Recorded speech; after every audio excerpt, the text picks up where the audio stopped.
one thing I want to know more about is how do you train and share knowledge, among different stakeholders on these platforms? Because it would definitely seem like you'd want to at least have like sort of a common body of knowledge or competencies in order to be productive. How do you do that?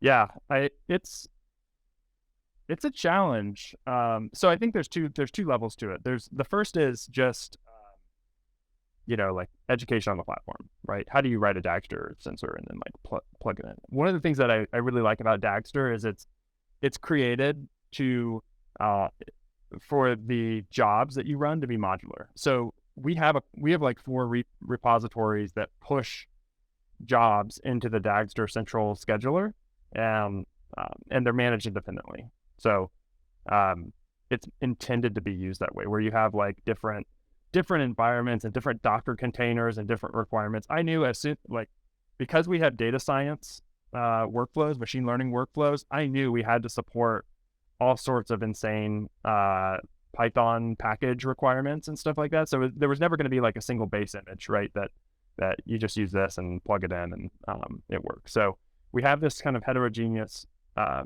set of jobs that get pushed to DAG Store. And that is just a training issue, really.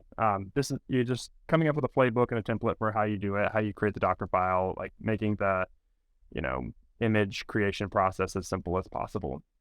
The more challenging part is making processes aware of each other and knowing what can be like allowing other teams to know what can be reliable. This is like a lot of what data mesh, I think is intended to make clearer, to create processes whereby one group can publish data products to other groups, and then other groups can do whatever they want with them, right? And that can be very challenging because we have our DBT project, and that's really where all of the majority of our data pipeline work is done. But it can be kind of unclear to end users, like, all right, which model should I select from and which ones are not subject to change? So a lot of I'd say that we've done 2 things here that have made our lives a little easier. One is we've decomposed our one main DBT project into like marts, sub-marts that have different classifications. So like we have like raw data marts, we have a set of core like Kimball modeled marts that we're building out now. We have a couple of other like product, like use case specific marts. And then we also give people scratch spaces to build their own like kind of ad hoc stuff.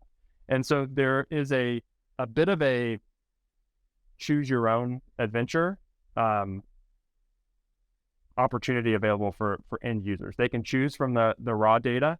They can get some, like our core dimensionally modeled data that we like have team guarantees around. They can pick more highly vetted stuff that's been published by like our machine learning team, for example. And there's an implicit knowledge that like I'm getting data from this source rather than just selecting from a random Snowflake table. So that sort of classification of like what are each of these things and who owns them is really important. And then the second piece is DAG Store. We've moved all of our stuff over to DAG Store's assets framework, which allows for the jobs themselves to be linked to upstream dependencies. And so when someone is writing a machine learning job, they actually reference the DBT table by name that job depends on, and it creates an explicit dependency on that table. Now, whether you like how you trigger that machine learning job can vary. You can make it sort of like sensor driven. So like if the upstream table changes, that's when the machine learning job runs. And that's very nice. But at least by having that asset framework, it makes it, you can go and look at that machine learning pipeline and then see exactly what jobs it's referencing. And it allows me as a data platform person who doesn't really have perfect insight into things to more quickly jump in and troubleshoot things if they go wrong, and also to give them some sort of advice. So it kind of creates an interface for us to support other people. simply by having them declare like what specifically they're relying on.